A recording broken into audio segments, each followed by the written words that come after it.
Bismillahirrahmanirrahim. Dear audience and the organizers of this conference, that is International Brain and Biomedicines Conference, IBBC 2023. Assalamu alaikum. I'm thankful to the organizers of this conference for bringing together all the scientists and researchers that are working in the field of medicinal chemistry for the treatment of different diseases that are related to the brain. And today I'm here. Let me introduce first of all myself. I'm Dr. Lubna Rasheed from University of Education, Lahore at a campus. And I have a very small group that's working on designing and synthesis of molecules that can lead to the drugs for the treatment of Alzheimer's disease. And today I'm here with the topic design, synthesis, and evaluation of acetylcholinesterase and butyrylcholinesterase dual target inhibitor against Alzheimer's disease. So let me give you a brief background of this work. So dementia, what is this? This is a general term for the impaired ability to remember, think, or make decisions. And the disorders grouped under general term dementia are caused by abnormal brain changes, basically. And trigger a decline in thinking skills, also known as cognitive abilities, severe enough to impair your daily life and independent functions. And it can also affect the behavior and feelings and relationships.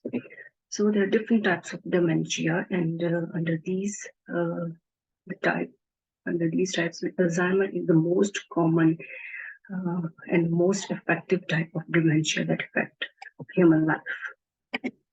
So what is Alzheimer's disease? This is the most common type of dementia and is a mental health condition associated with the dementia, that is memory loss, so and behavior abnormalities. And dementia mostly affect the older adults. So you can say that it's not part of normal aging.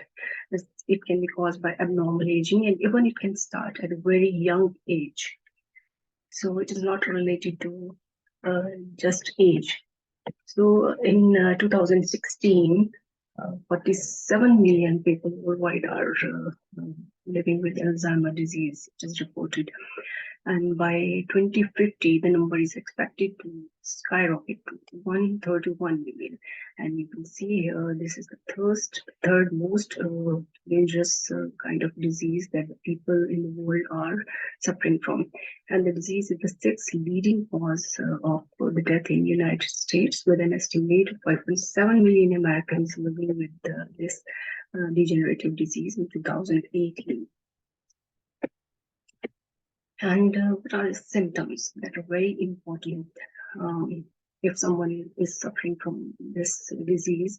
These are memory loss, which cause disruption in one's daily life, and getting lost in familiar areas, and repeating questions, problem handling the money or paying bills, and inability to finish daily tasks, even at home or at work. So to understand this disease, we should know how a normal brain works. So the normal brain, the healthy brain works, everything we think or we feel or we do is a result of billions of nerve cells that are called neurons, and these neurons communicate with one another, sending messages via neurotransmitters to different parts of brain, and even from one neuron to the other neuron, or from the neuron to the muscles. So basically, these are a network of neurons that connect different parts or different organs of the body to the brain. So this is the way how normal brain or nervous system works. The important thing in this nervous system is the blood-brain barrier, BBB, that protects the brain from foreign invaders by preventing their entry into the system. But there are some small invaders that can pass through this blood-brain barrier.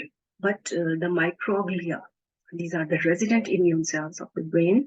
They are already present in this central nervous system, and they act as a immune cell of the brain, and they can fight against these small invaders.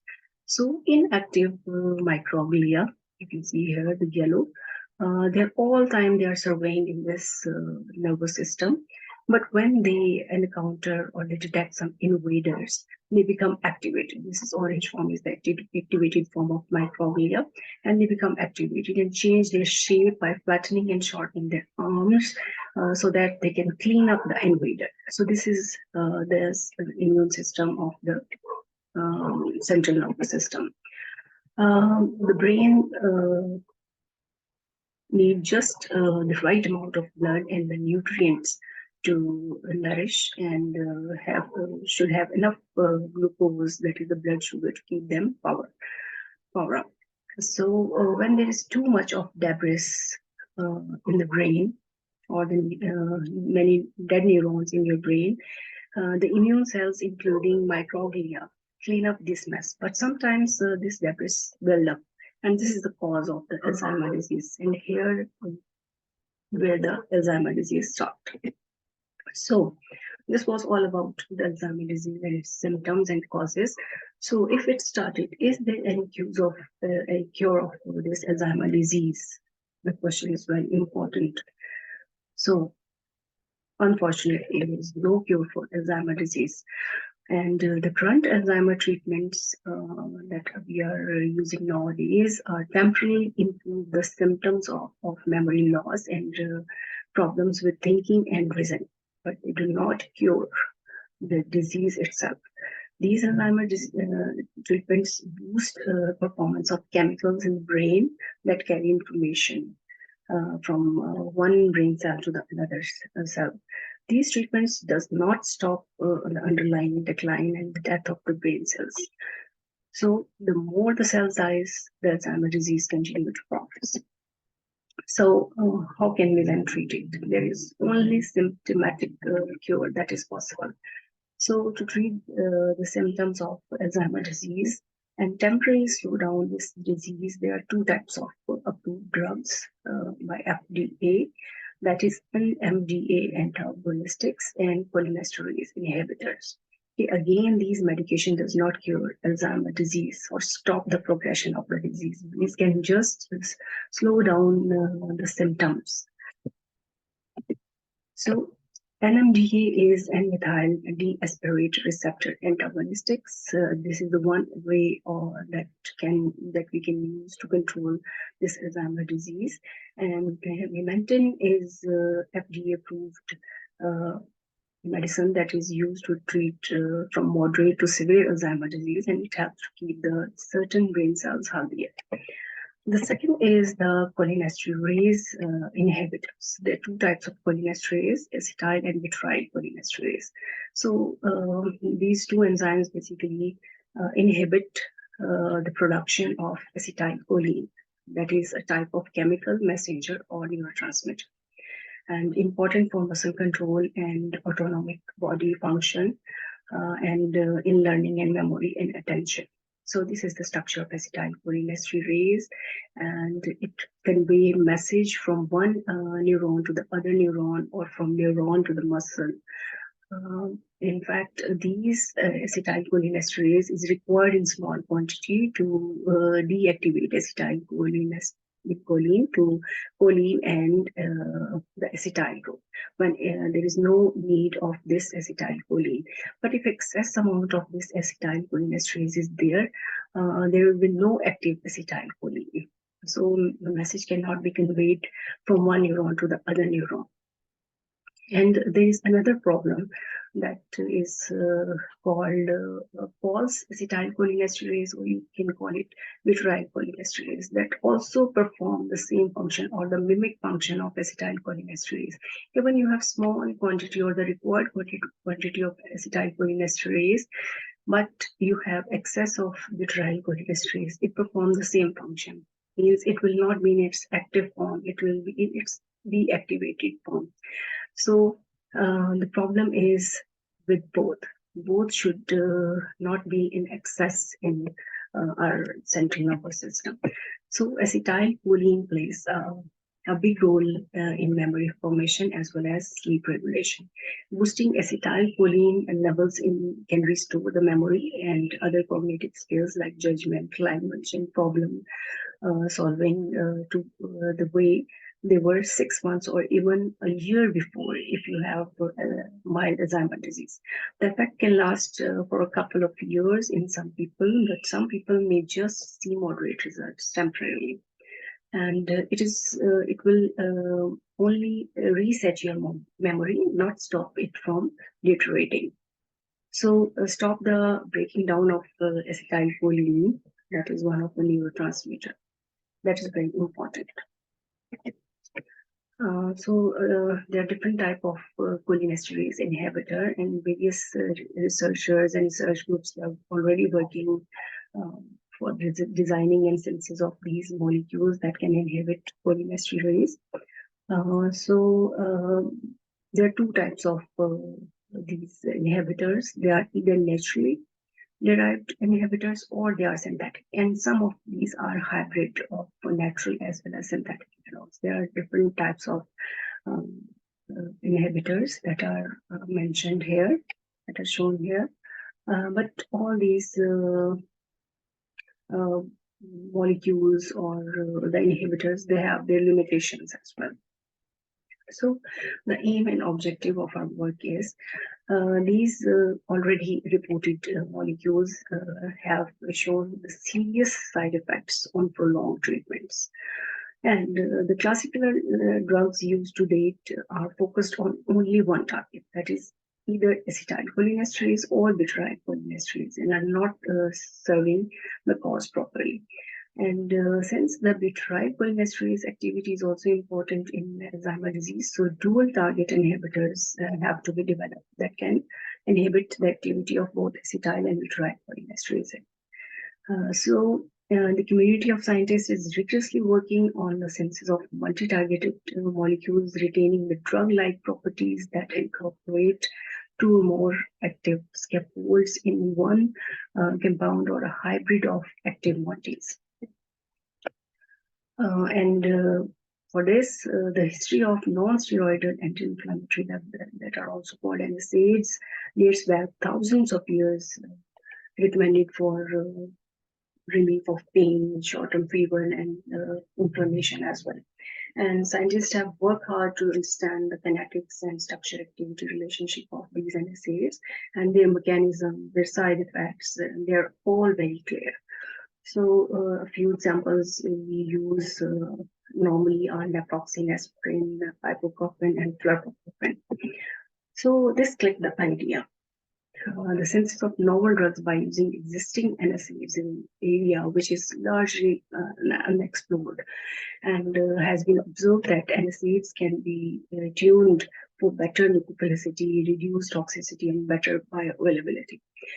Therefore, a clever design and synthesis of the compounds having these aforementioned properties is need of the day in order to grasp and improve the pharmacological benefits of NSAIDs to develop a molecule for Alzheimer's disease treatment.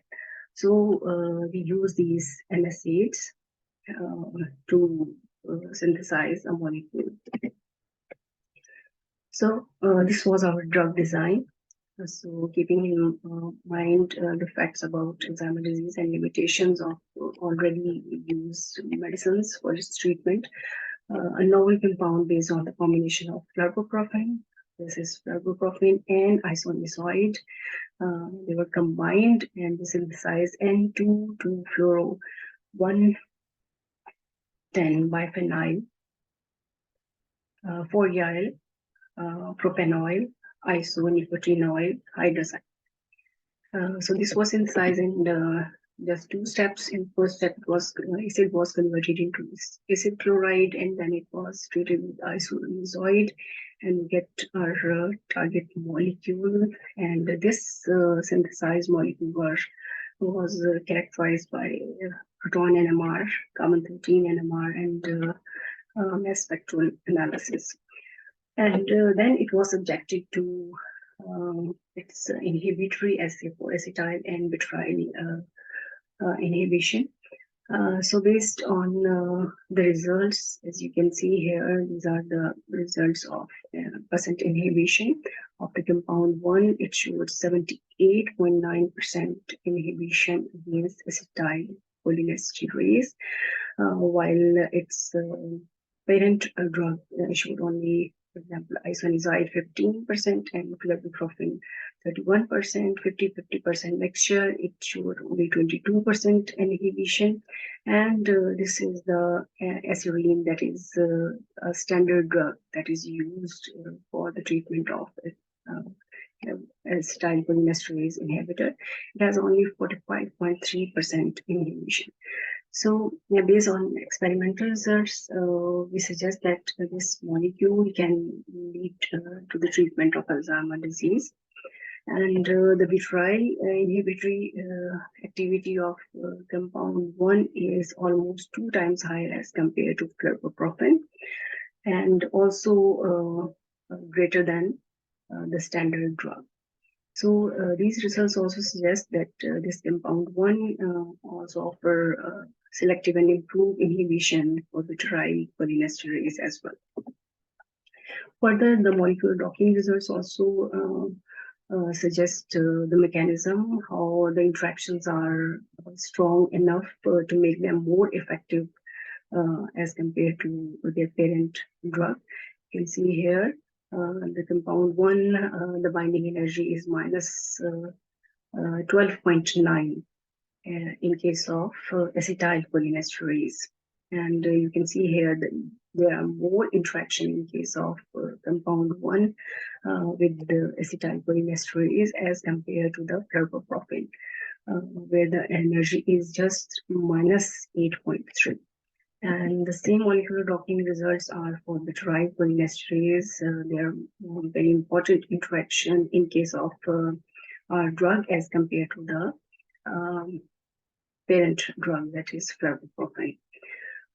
And the binding energy for compound 1 is minus 9.8, while it was minus 8.2 in case of flurbiprofen, although a little more important as compared to the parent drug.